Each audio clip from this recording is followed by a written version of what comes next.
medal match at any level. When you say gold is in your future, it gets you going to a whole extra level. I'm curious about the beginning.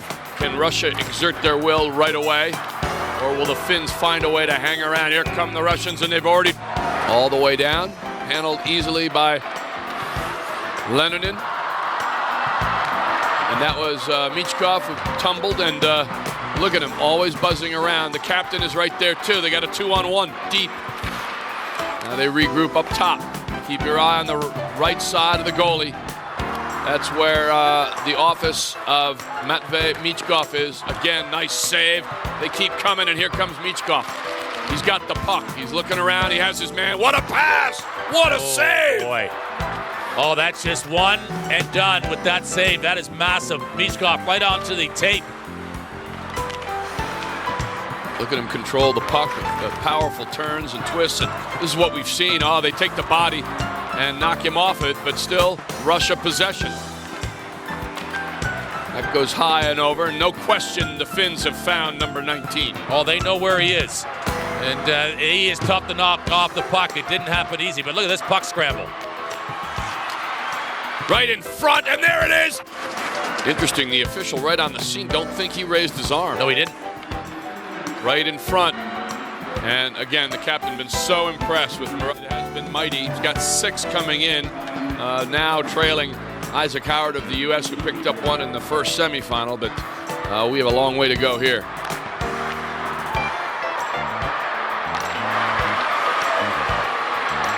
And there's Michkov, just dancing right in front. Look at the setup.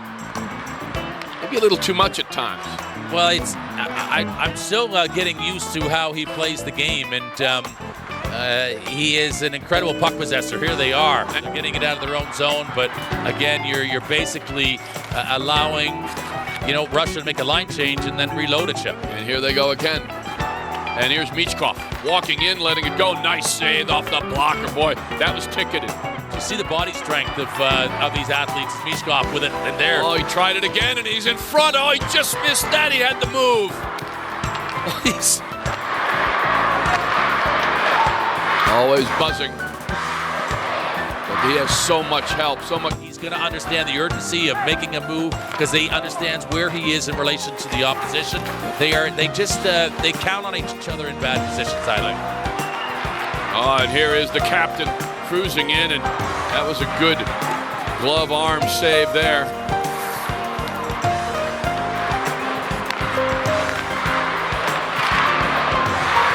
That's a beautiful play from the Russians to get the puck back.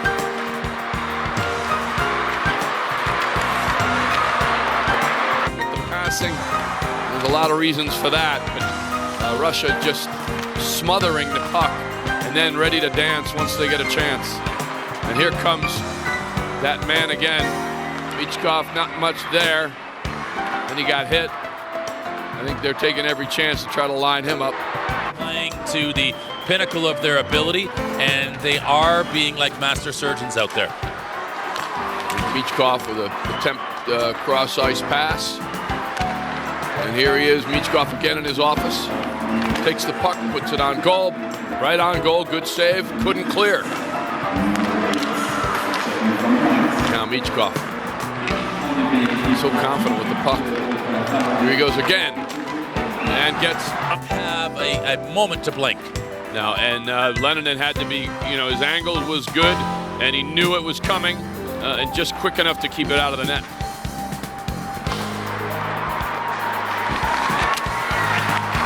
It'll be interesting here now, just to open up probably a better team game, because they lost their way a little bit there, didn't they?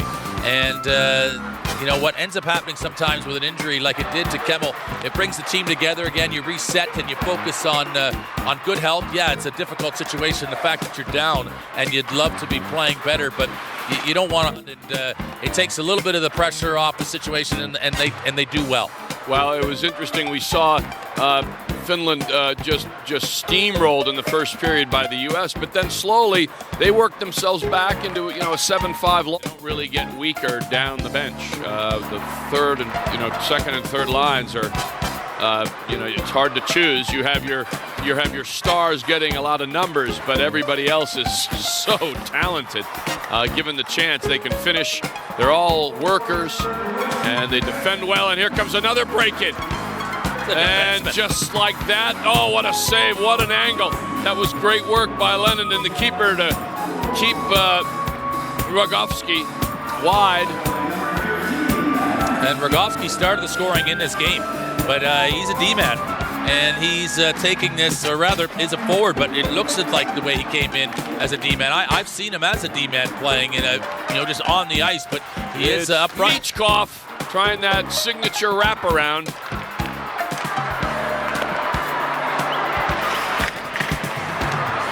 And my apology to Rogovsky, because he's wearing a lower number, traditionally defenseman with those lower single-digit numbers. But I had him pinned as a D-man, stepping in late the way he's been high in the slot area, rotating. Michkov again controlling, and then right in front, and that was dangerous. Finland tried. 6:32 remaining. They found a way to go through the gears again in the second period, and there he is, Miroshnichenko on the move. And that was scary. Miroshnichenko and Michkov both, and now they continue to just buzz. Last goal, Bachko from Luzhenkov and Miroshnichenko. He gets another point, the captain.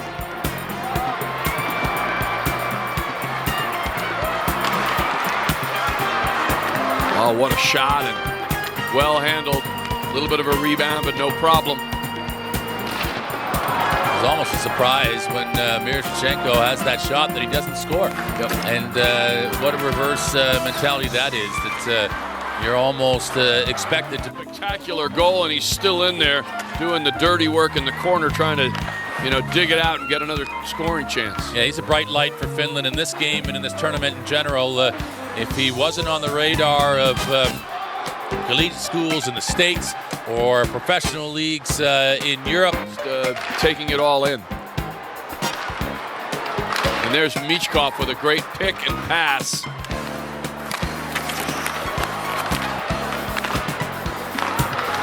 Yeah, that was interesting a moment ago. We look back to Savoie, who plays with Canada in the last minute as they were 2-1 in the semifinal. He leaves the ice, drops his glove and his stick. I mean, it was such the case that the impact between him and the referee was that significant. And you just saw it there, where I believe the Finnish players skated into the referee. The referee went down, and you get a little nervous because that type of play in the National Hockey League, I know this is governed differently. A referee getting knocked incidentally by a player on the way to the bench, a linesman. It really led to a 25-game suspension for Wiseman, or Weidman rather, of Calgary at the time. So now you can't help but to start look ahead as Michkov comes in again. Waits, still waiting, tucks it in, and he had other teammates to pass to. Yeah, that's one of the elements. It feels from Michkov that when he gets one up by his fellow captain, that he's got to go out and match it and try to finish. You wonder sometimes that they are competing against each other in their output. Here he comes again. Stick handles this. Maybe roll the lines a little more. I think so, but you have to let your horses run. Right. And, he knows who his horses are, and they started this third. And here's one of them, looking for the hat trick, and he has it. Two other strategies, other approaches. Now Miroshnichenko starting to contend for the goal-scoring lead in the tournament. Mentioned Isaac Howard of the U.S. and that man Michkov both have 7, and I would say with 2 hat tricks, the captain might be right up there. If not, maybe he has 8. I don't have the total statistics in front of me, but he's right there. And a lot of numbers for the team in red, up and down, a lot of assists and points. Yeah, but when you talk about points, it fascinates me, this line. Michkov, I think, is offside. Just about policing the end of the game as well, a little bit. To a degree, but the way he lifts them, I mean, we see it more and more. And I'll best comparison I can think of the National Hockey League is Boston Bruins and Brad Marchand.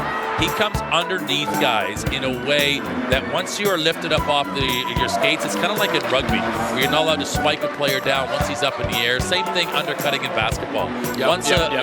Coming underneath an athlete where they have no control of how they fall, or change as well. Sergei Murashov on in relief of Ivanov.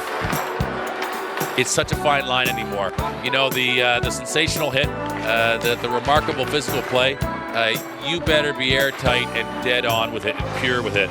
Or otherwise, if there's any side parts or missing parts or loose parts, you're in trouble. Russian side that is particularly over celebratory on their goals. Not at all. And I think equally, but they're just playing full throttle hockey that you know, it's to their pleasure and to their benefit and to their opportunity because they can do it. And another strut around the Vaudoise for Miroshnichenko.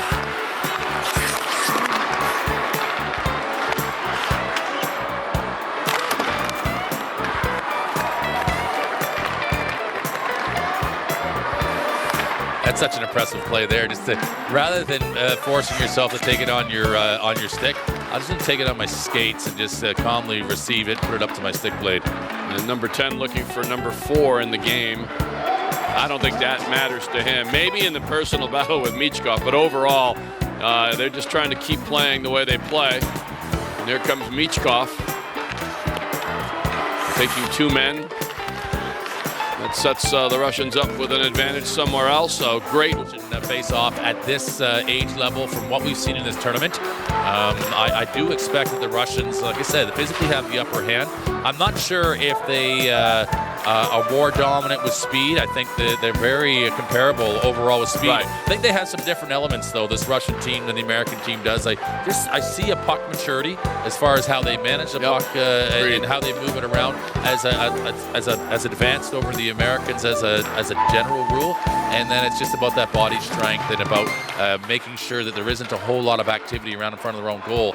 It will be fascinating to watch and a very interesting prospect indeed. Big save there, boy. Kudos right there for Nicholas Coco. Point blank denial. Going to feed Canada the best women's hockey teams in the world. Not here because you can only have one men's or women's team other than the host country. So that's just how it shakes out. It's fascinating, you know, how it's assembled and put together. And you know, I am so interested in the Japanese-Sweden women's gold medal final.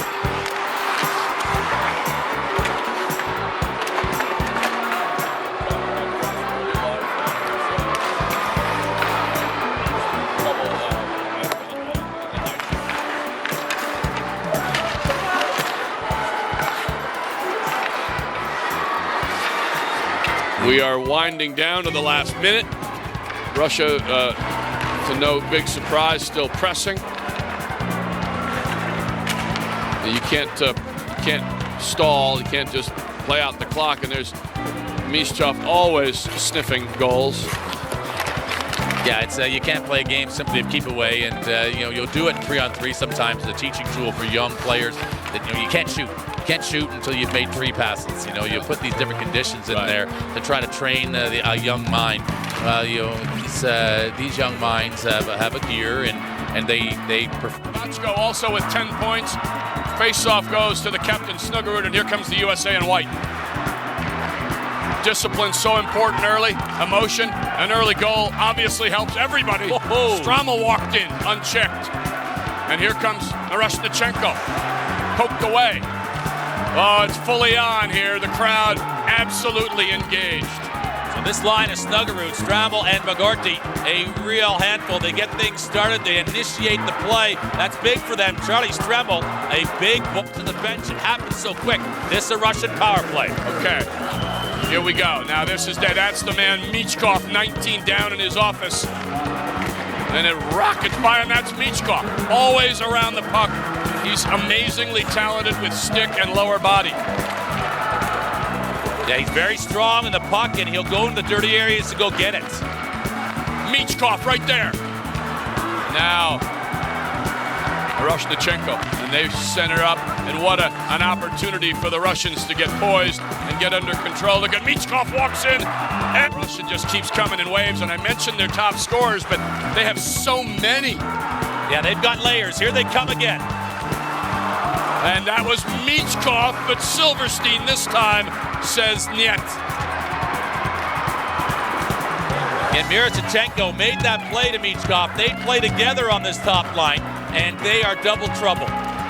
Now the U.S. Oh, they so potent. What a pass!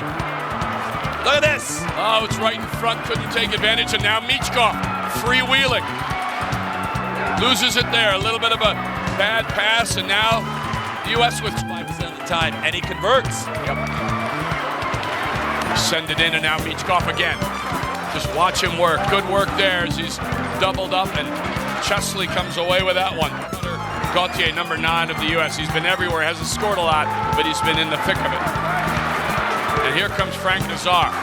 He has jets. You see just the hard forecheck by the captain, Miroshnichenko. Yeah, he can use it, and he is able to use his body control equally. And that's where the discipline comes in. They are able to set the pace of the game at their pace. That's all clean and good. A big chance for the U.S. Can they tie it up right away? Michkov comes out on 5. Yeah. Now again, under control. Right tight to that post and camp out. That's where he wants to be. Now the U.S. Oh, a desperate clear. That'll bleed a little bit of 15, 20 seconds of time, but it's a quick turnaround because here comes Russia. Look at Michkov dance. This time they got him. But look, the body. Great work there. And that will not clear. And here's the captain.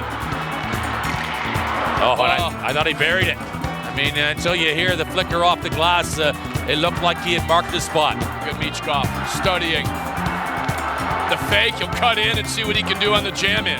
Type of defense that you need to play. First time we've called Rustowic's name, number 2. Defenseman for Team USA. Alex Fleming has it up against the 2 Russians on the sideboard. Help out comes from Howard. Oh, he's looking to rip one. Always on goal. That wasn't much of a difficult thing to handle for Ivanov. Right there. Oh, there's Howard on his doorstep again. Oh, here they come. Miroshnichenko and Michkov with the help of Kvachko on the other side. Oh, this is furious end to end. There's Hudson setting it up. They have numbers. They just need a tip. That never got through. Now here comes Russia again. It's a 3-on-2, maybe a 4. Michkov comes in. Backhand, nobody at home. Well, their talent has managed to get them here unbeaten, but they've been in the box a lot, and oftentimes they weren't even trying to stop a scoring chance, and there's another one. Oh, boy. Oh, that was a rocket from the captain's stick, Miroshnichenko. Here he goes again. And there's Michkov now. Look at how patient he is. Back up front. Now they'll look for a rebound. Big save. Silverstein is doing everything he can do. They'll let it go again. Oh, that was a scary one. It was slowed down. Yeah, that late change of direction here. Miroshnichenko plays this left point as a right shot. You've seen him heat it up already with the slap shot. He has just got a lethal weapon. Kvachko battling all the way around. Not out. Now Michkov set up. That's going to go way wide as the captain was a little out of position and all the way down. Oh no, now behind the net. Big chance, too high. Can Russia get it out now? That's Michkov battling. He clears it out. And you know they're coming. They are coming. Great work there by the they look at the stats just like the rest of us, and they know which American is firing best. Oh, the captain gets it again and scores! This angle here. He finishes, and no, it didn't go in. It was in the touch of the outside. The dual tandem offensively, too. Kent now fully engaged as the defense starting to press for the U.S. They need something. Oh, look at that's Michkov battling his way through, setting up another scoring chance. And he's on a breakaway, and then the American a check on his particular size. He's 5'9", 150 pounds, but the U.S. better here in this period. Yep. Even strength. They haven't got an option. They've got to leave it all out there, and they've got to take it up a level. Yep.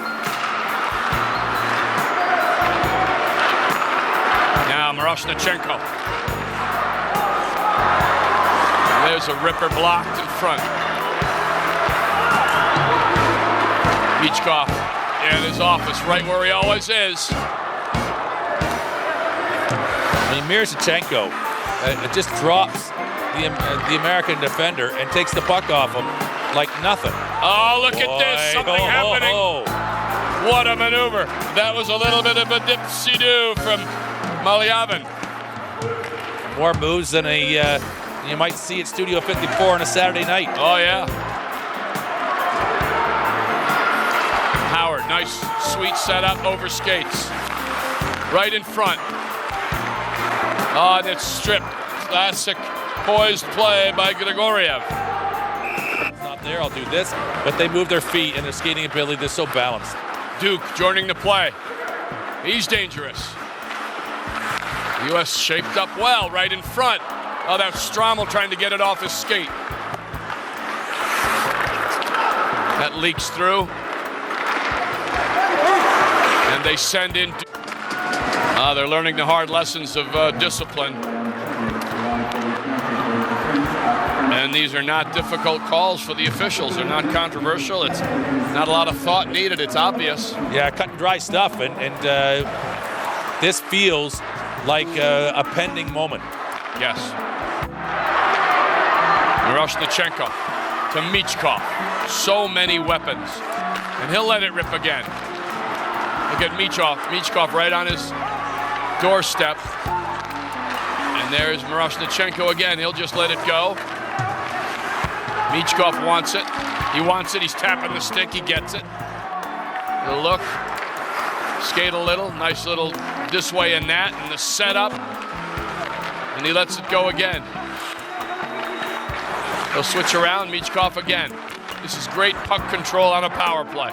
They're getting what they want. Yeah, it's... watch this. Michkov doesn't get it all. His teammate, Frank Nazar, who also can shoot the puck. I thought he labeled that for the top right. Oh, that was right in front. Gauthier couldn't get the stick on it. See, 5-on-5, they're competitive. They're right there. They're buzzing. They can move the puck. They have guys who can shoot the puck. They just need one to go in. That's not on net. No. Gauthier working his way through, and it's picked clean. And it's ahead, and it's a breakaway. Oh, and that was Matvey Michkov, who has been denied twice, had that little backhand and couldn't finish it. If we had time, I'd have bet you a dozen Dunkin' Donuts he was going to score that one.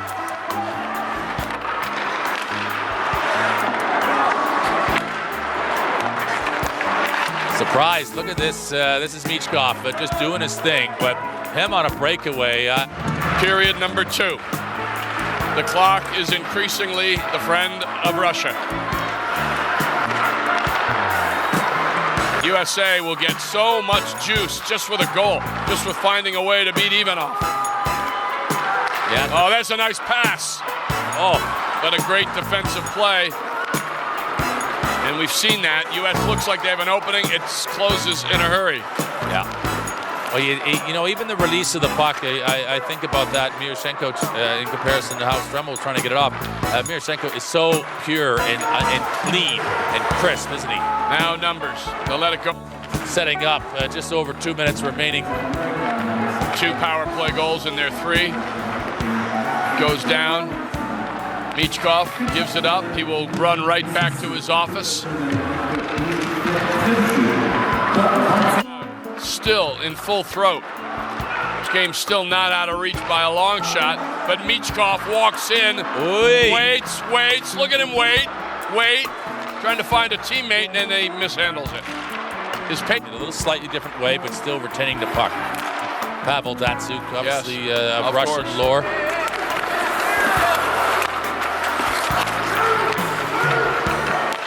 U.S. doing a good job on this kill. Russia really hasn't had much setup time. Oh. And there's Michkov again, waiting, and this time can't do it. Again, can't do it. He could have had 5 goals by now. He's got 2.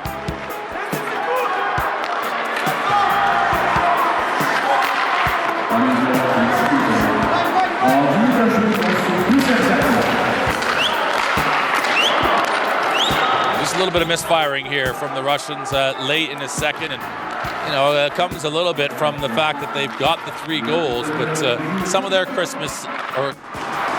Let's see what the U.S. can do right now.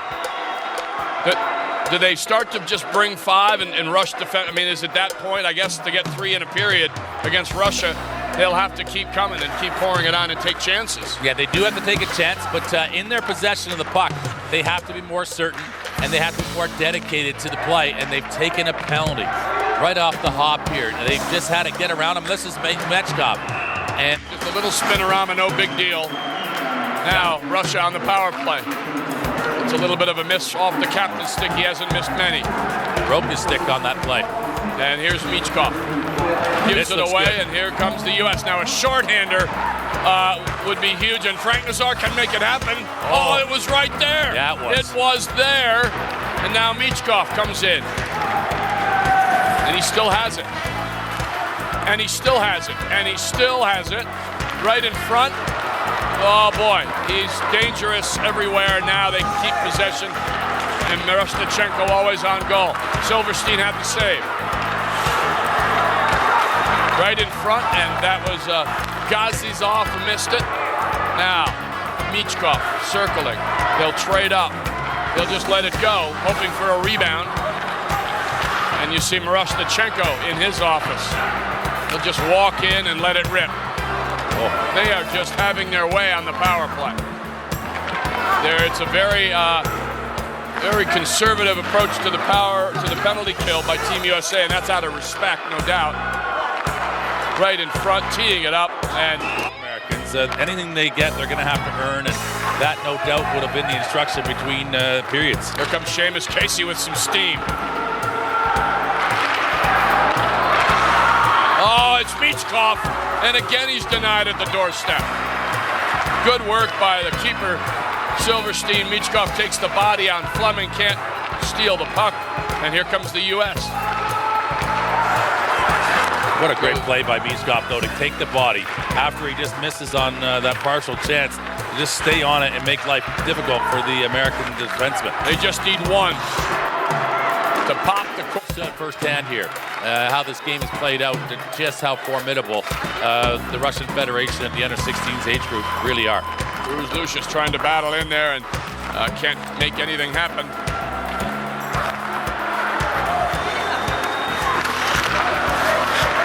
A little bit of luck is what is required, and then the possibility of on that bench with that type of response and that type of question to just see who can answer it.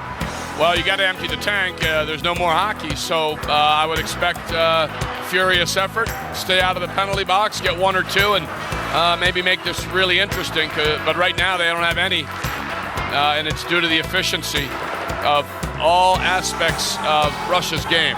Yeah, they're able to just beat this down and go for icing. This is Michkov, who loves that puck on his stick. And you saw Ivanov. Yeah, I mean, just look at the way number 3, Sapunov, just played that one-on-one in the corner. I mean, a big enough guy that could have maybe wrapped himself around an American forward and does not. He's physical enough, he has enough presence on him, but he doesn't take a penalty, and that is a real skill. And for young players learning and understanding that subtle difference, and that's a good shot trying to get in. It's a fine line, having them understand how much pressure they can apply and when they've got to pull back a little. Michkov. To put it in some kind of perspective, game not over, but at the moment, Russia has outscored their opponents 29-3 in the 4 games. I mean, you need their characteristic. They sense when a game is in the balance, and they find a way in which to respond with urgency in those moments. It is a gold medal performance in an absolutely golden week for the team in red. Yep.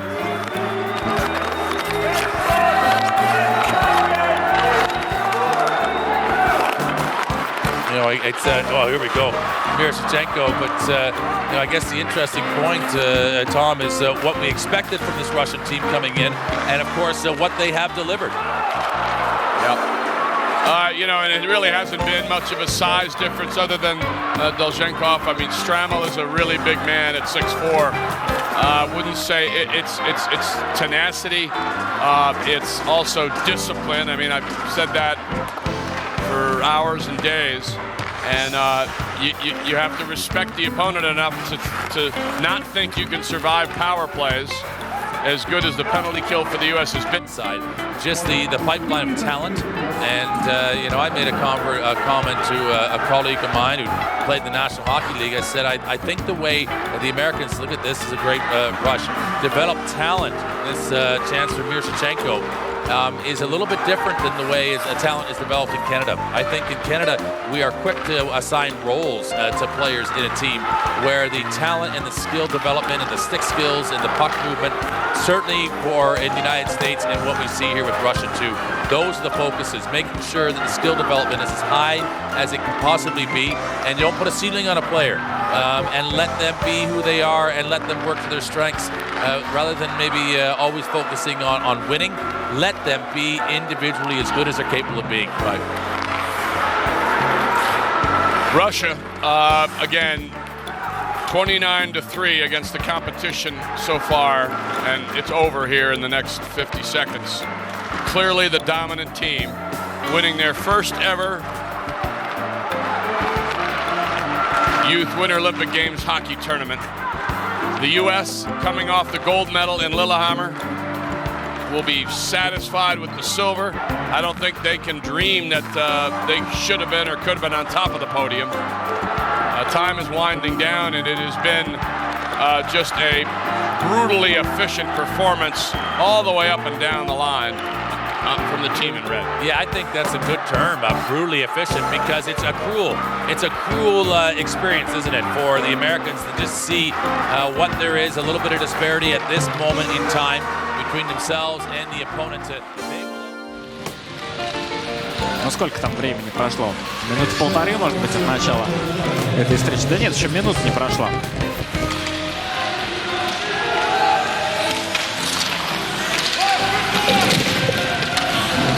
Очень активное начало в исполнении обеих команд. Еще один бросок, на этот раз Валерий Брин, 24-й номер СКА Степан Анисимов. Вместе с ним в третьей паре обороны Егор Зеленов под 43.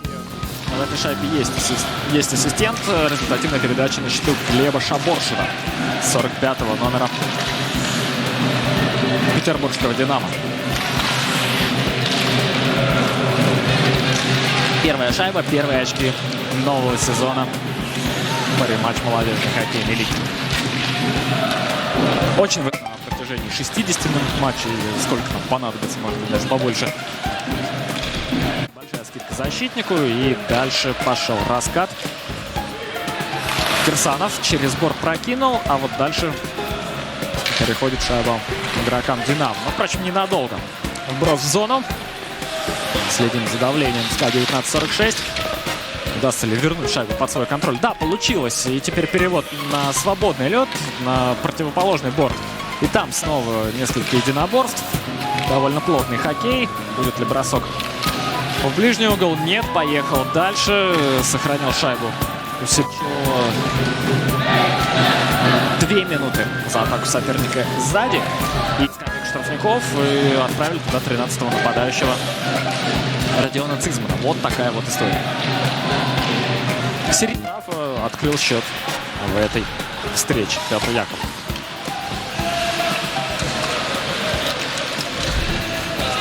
Шайба у динамовцев.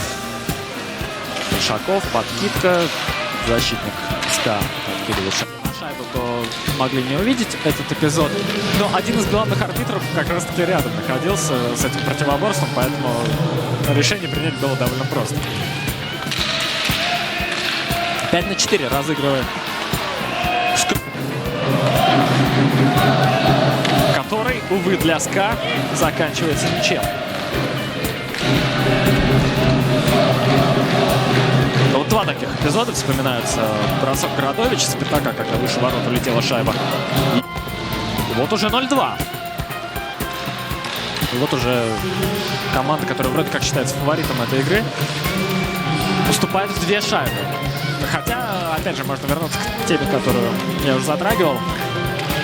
Все-таки в молодежной хоккейной лиге довольно большая ротация хоккеистов от сезона к сезону. Если во взрослом хоккее это больше обусловлено как командной перестройкой и желанием усилиться трансферами, то в молодежном хоккее иногда просто из-за возраста кто-то лигу покидает, но, соответственно, добавляются другие ребята. Два игрока СКА упали в собственной зоне, и динамовцы не сумели этим воспользоваться. В результате обмена СКА и Динамо, когда в Москву вернулся Дмитрий Кагарлицкий. СКА пополнил состав тремя молодыми игроками. Двое из них сейчас в молодежной хоккейной лиге и еще один. Просто по закруглению. Шайба у динамовцев. Глеб Шаборшин. А тут Валерий Бринкман в игру вступает.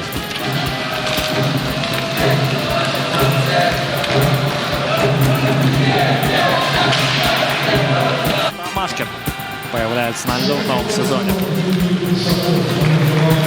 Логично. 0-3. Время, когда пора менять голкипера.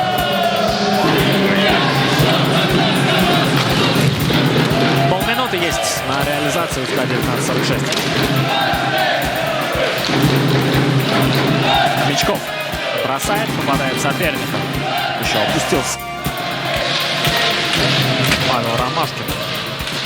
Уроженец Калининграда. 18-летний голкипер. Помогает динамовцам. Но иногда кажется, что что-то сверхъестественное вмешивается в игру. Бросок, штанга. Судья разводит руки в сторону.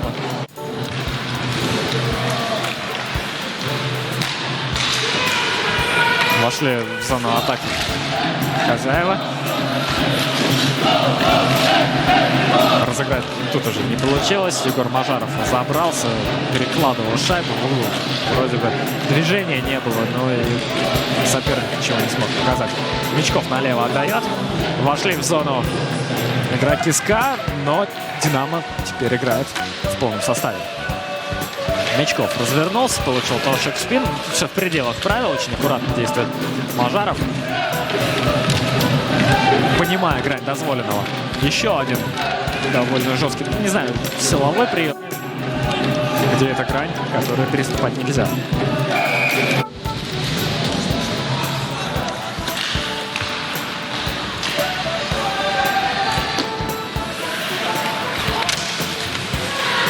После вброса в зону динамовцы забирают себе шайбу. Такое вроде бы простое решение, но оно приносит свои дивиденды. Сейчас приходится обороняться. СКА 1946, хотя вроде бы были все условия для выхода из зоны. Перехватил шайбу Вячеслав Алексеев. Алексеев на площадке вместе с Мичковым. И, честно говоря, кто там третий, так и не успел я разглядеть. Но любопытно, что уже ушел. Так, Мичков, момент, бросок, гол! Его исполнил. В первом периоде был заметен, во второй 20-минутке другие люди вышли на первый план. Мичков перехватывает шайбу и попадает в голкипера и отскакивает у ворот. Я думаю, что где-то Мичков и на подобный сценарий тоже рассчитывал. Кирсанов входит в зону тем временем. Закатывает за спину. Не проходит, здорово играет в собственной зоне. Егор Гурзанов, нападающий, оказался вот там на позиции защитника. Любопытно. Мичков идет в обводку. Двоих к себе стянул. Передача. На этот раз не очень сильная. До одного партнера не дошла шайба, зато другой успел подкатиться. Вот опять же, потому что медленно шайба катилась. Выбирать силу, с которой ты отдаешь, тоже очень важно. Иногда нужен жесткий пас, чуть ли не как бросок по воротам.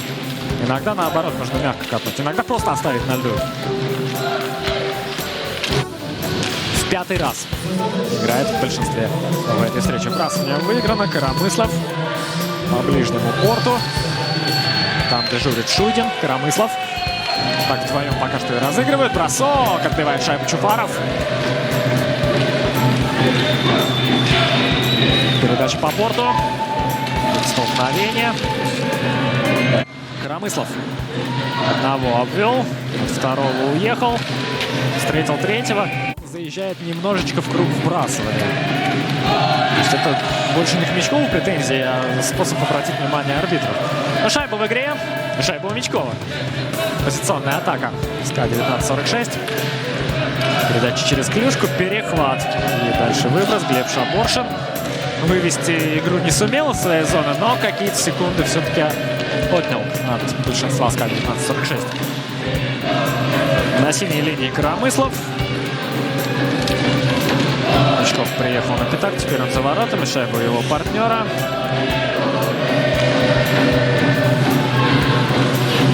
Катит к воротам Шудин, Мичков. Очень плотно против него играет Шаборшин. Бросок не доходит до ворот. Никита Шудин, очередная его попытка. Вообще праворукий, то есть шайба ближе к центру. Угол обстрела довольно неплохой. Но и динамовские игроки принимают шайбу на себя. Что называется, правильно сделал.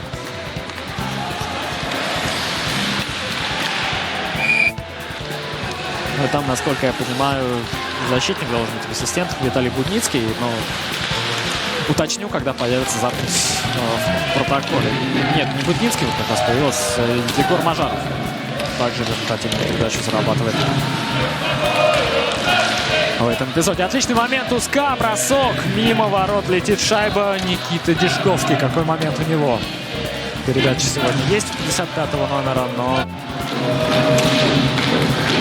9 минут остается у СКА 1946. Мичков в зону вошел, а шайба осталась. Проводит 50 матчей.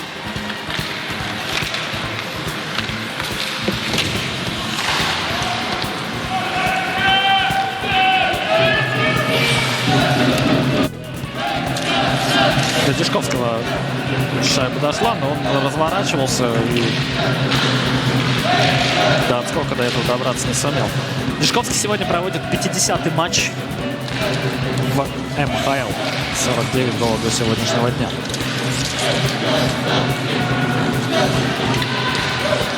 Мичков. Несколько обманных движений. Шайбу выбивают. Дальний бросок. И борьба за подбор. Мичков. Прострельная передача на пятак. Перехват Динамо. Может получиться контратака. Могла получиться, если бы не смена атак. 2 в 3. Скидка. Но, тем не менее, броском можно завершить эту атаку, что и делает игру. Имеет на это полное право. Играть, сохраняя преимущество. Играть, прежде всего, не позволяя сделать что-то сопернику. Акцент смещен именно на это. Можно было побороться, конечно, с Захаровым с партнерами. Они это сделали, даже зацепились. Но вряд ли будут рисковать, вряд ли будут во что бы то ни стало. К одному краю, к другому всем все объяснил. Кирсанов набрасывает на ворота. Мичков подставлял клюшку, не попал по шайбе. Выйдет игра из зоны. Да, получается у Динамо разрядить немножко обстановку. И еще дальше вперед по борту. Ну а какие еще варианты могут быть? Когда у тебя +2 и когда нужно отработать 2 с небольшим минуты и дождаться сирены. Вход в зону, передача. И еще один перевод направо. Замах. Спиридонов не стал бросать. 6 полевых игроков у СКА на площадке. Передача на пятак. Не получилось бросить. Мичков ведет борьбу у борта. А шайба выскакивала к Хуснудинову. Спиридонов. Бросок с острого угла. Отскок. В противоположном углу оказывается шайба. Вот теперь через защитника не вышла шайба. Разводит руки в стороны лайнсман. Хотя, знаете, очень такой пограничный эпизод. Игра продолжается. Динамовцы забирают шайбу.